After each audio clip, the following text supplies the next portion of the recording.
The conditioning of the Western population by Western media has already begun. Check out this CNN headline. Syrian rebel leader's victory speech holds a message for Iran and for Trump and Israel too.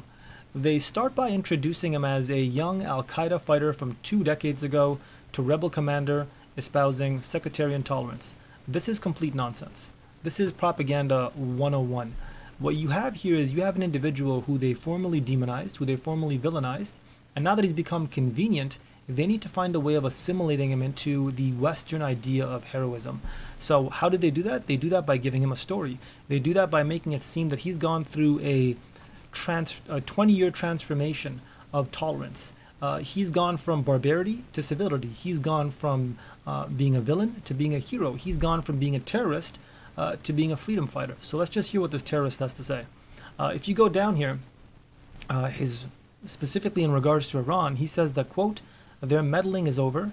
Their easy land access to their mega proxy Hezbollah in Lebanon is over. Their support for the Syrian Hezbollah is over. And gone too is the home they once had for Iran's stockpiles. In other words, what he's really saying there is gone is the support for Palestine and Palestinian resistance forces. If you go down, he says to not only to Israel but to the United States as well, your interests are understood in the new Syria.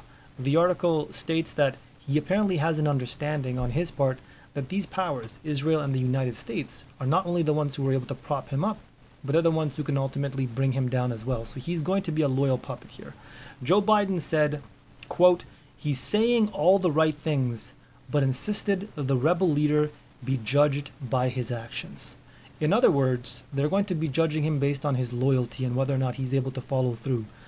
So this is really bad news. This is more or less, I think, what a lot of people have been saying. This is bad news for Palestine. This is bad news for Syria. This is bad news for the region.